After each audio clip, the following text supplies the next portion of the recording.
Campaign 2018 is sponsored by Wisconsin Hospital Association, Wisconsin Counties Association, Wisconsin Realtors Association, Marshfield Clinic Health System, AARP Wisconsin, and Campaign 2018 partner Milwaukee Journal-Sentinel.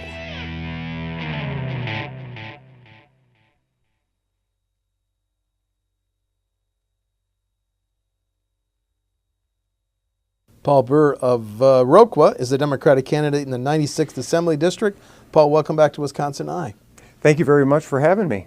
I'm intrigued by something you say on your website. You say you want to increase the revenues from tourism and on non-residents. How do we make non-residents pay more? Well, we have there's a couple of ways, of course, and that is if we're able to have local control and be able to determine our future, we can address that through different fees that we can charge our visitors. But also, I think that we are giving tax breaks to non-residents now. We have use value assessment for agricultural land, which I'm very much in favor of. It gives farmers a workable tax break on the property they own and farm. The unintended consequence of this policy has allowed investors to come into rural areas and buy a lot of land. I see. They don't need this tax break.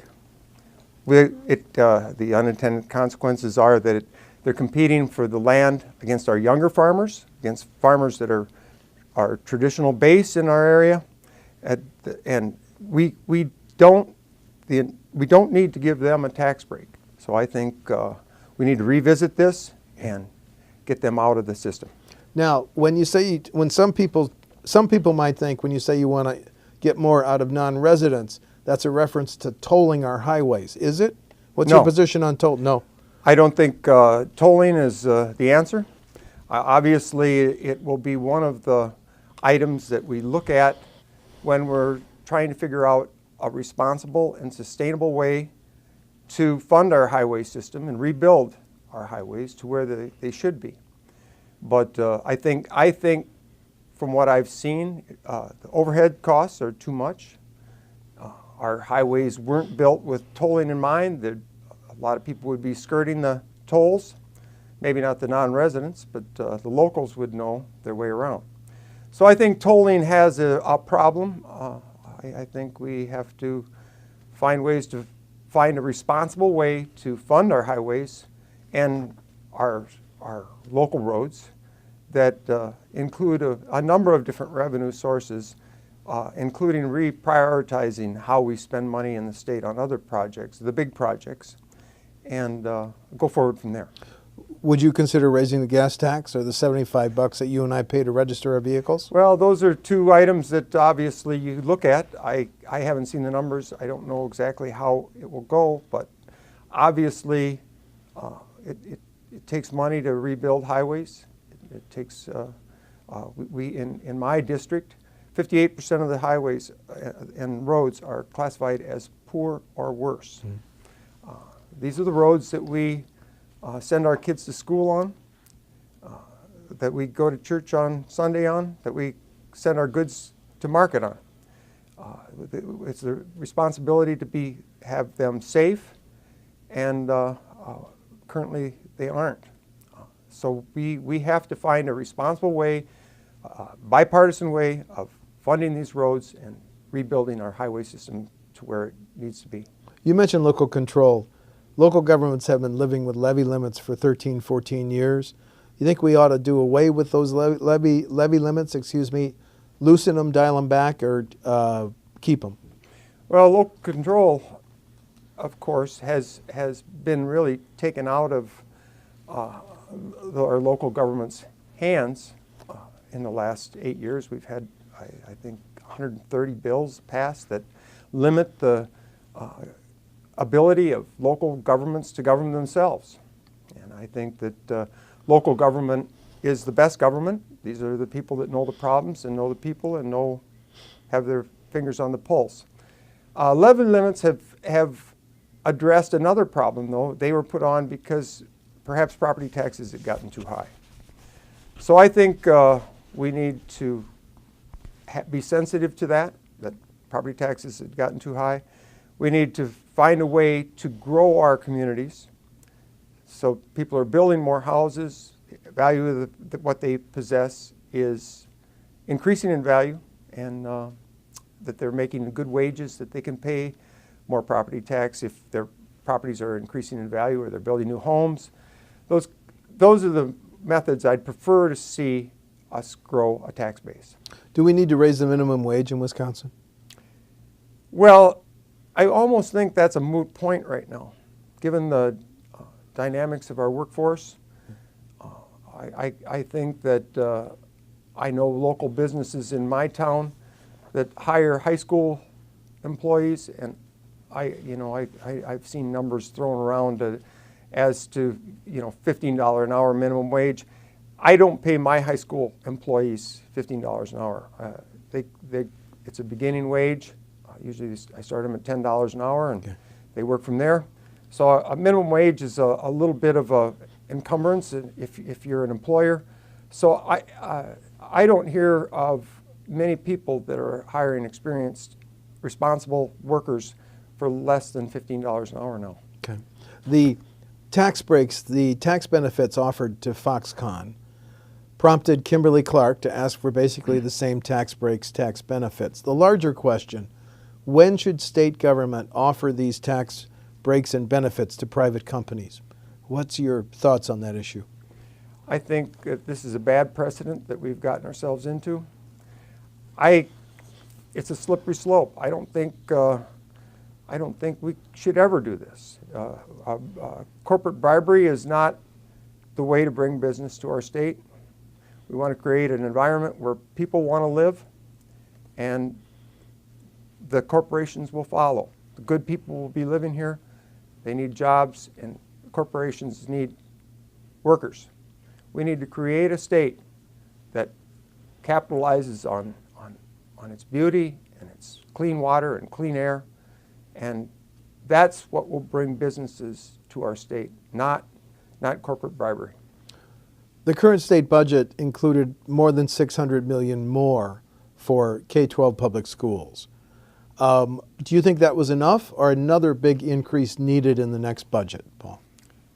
Well, the $600 million is after almost $1 billion was cut out of the budget, and then some years have passed, and schools are, especially in my district, are struggling with a rural formula for funding schools that is unfair. It's started out as a little difference when it was enacted, and over time the power of compound interest has made it even more unfair. It's grown increasingly unfair as time's gone on. I think that every child in this state should be entitled to a quality education. That's one of our principles that we need to keep in place to make sure we have a quality of life for all people, give them an opportunity. And so $600 million, it's going to be hard to figure out where more is going to come from right now, but I think it's a step in the right direction, and I would be open to see how we would fund it, but we have to be responsible and sustainable. The choice program, the voucher program, has grown. Started out in Milwaukee, Racine, now it's statewide. Do you have a position on the choice program? First of all, I don't want to call it a choice program. Okay. I want to call it a voucher program. That's what it is. Okay. We have choices now. People can choose to send their children wherever they want. They can local public schools can choose to have different programs to entice students to come in. What the voucher system does is we're trying to fund two or more than two different types of schools through public money. I think as a citizen, I only can afford to fund one type of school system. Everything else should be a choice, an option, but we cannot undermine our public schools by taking money out, especially in my small communities that I have in my district. If they are undermined by students leaving to private schools, so our taxpayers are paying for somebody's kids to go to private school, and we take that money out of our local schools, it will only undermine them and ensure their failure in the future. And unless we want to reinvent our school system, which I think we have an excellent school system, or the seed of an excellent school system, we need to continue to be committed to public school education so every poor farm boy, like I was, gets a good education. Let's talk about health care. What are your thoughts on how we protect and maybe expand health care in rural Wisconsin? My district is lucky that we've got 3 critical care hospitals in, and I think our health care is well staffed and cared for in my district. We have quality care available, but the problem I see is that by refusing the Medicare expansion, that we have endangered these hospitals because the number of people that are coming in uninsured or underinsured now is increasing again. And this is going to be a problem for the hospitals going forward, my rural hospitals especially. And also just the fact that people are struggling to find affordable insurance limits their options as far as entrepreneurship. It's the biggest block that people have on starting up a business, is figuring out how they're going to pay for high-priced health care. So we have to work with the federal government and try to find ways to ensure that everyone is cared for in our state, has the ability to access health care, but also that our health care facilities have a sustainable method of payment so they thrive into the future. Are those hospitals and other medical providers saying that Wisconsin's Medicaid reimbursement rate is so low that it may be at a tipping point in terms of questions whether they can continue to deliver quality care in the future given our MA reimbursement rates? Well, the numbers I've seen is that the Badger Care program doesn't cover the cost of the medicine that they dispense. So the more people that are on Badger Care in a region does threaten the stability of our hospitals. I think I saw a study in the states that have refused the extension of Medicare, and the hospital failure rate is significantly higher than in states that have accepted Medicare extension. So that is a real issue. It's a mismanagement that we refuse that $1 billion, and I think we certainly need to revisit it. But it is a problem in a district that doesn't have as high a wages as an urban area, perhaps, that doesn't have as many jobs that cover full health insurance, that we have more uninsured and more people that rely on Badger Care. Does the 96th district that you want to represent, does it have any of these clinics that are partners between state government and Delta Dental providing dental care to low income? Are you familiar with this pilot program? We have. Should it be continued? Yes. Okay. We have a number of, we have Scenic Bluffs Medical Community Center, and they have some dentists working with them that provide these dental services. The only trouble is, I think they're a year behind. And anyone with a dental problem knows that, it's hard to live with a dental issue for a year. But these are excellent, well-run community care centers. Like the Scenic Bluffs is an excellent community medical facility that provides that bridge of care for people that are in a rural area that can't quite afford or drive to a larger facility. As you campaign, are you hearing about any issue raised by caregivers AARP estimates that 578,000 Wisconsin residents are caregivers for a family member or a neighbor. Would you support laws or rules that require hospitals to recognize and work with caregivers when a loved one is hospitalized? Has this issue come up? Well, I have a number of friends that are in the medical community, and they realize that this is something that's proposed, some laws that are proposed. I think that we must recognize that by including these caregivers, we improve the outcomes of the health care that's been provided for them as they're discharged from hospital, let's say. But our local hospitals are already encumbered with a lot, too much regulation. So I would be cautious to make sure that it's funded and make sure that it is sustainable, because our local hospitals don't need any more rules that they have to follow that are unfunded. But I think recognizing that these caregivers increase the likelihood of a good outcome is outstanding, and we'll go from there. A big issue in the next budget is whether we need a new state prison. We have two that were built in the 1800s. You think we need a new state prison? No, I think we need to be innovative in our approach.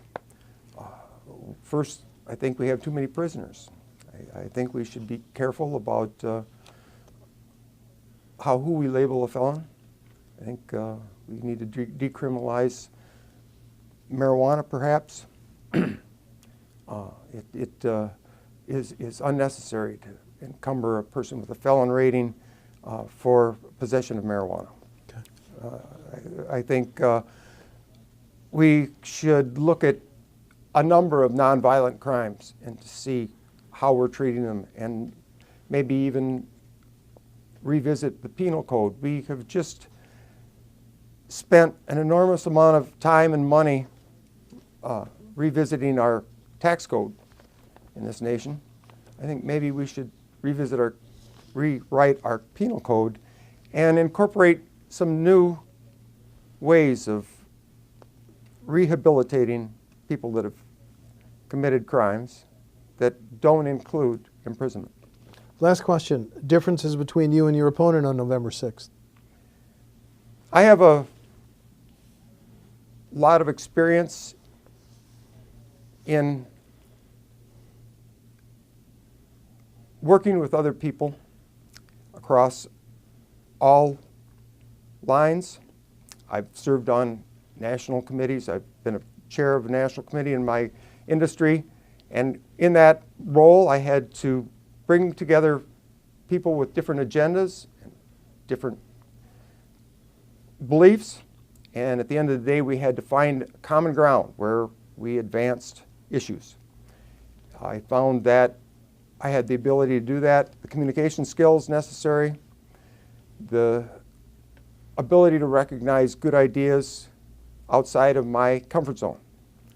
And I think I will bring that to the district to be able to work toward the good of all citizens of Wisconsin, but in particular with an eye on how it will affect all the hardworking people in my district.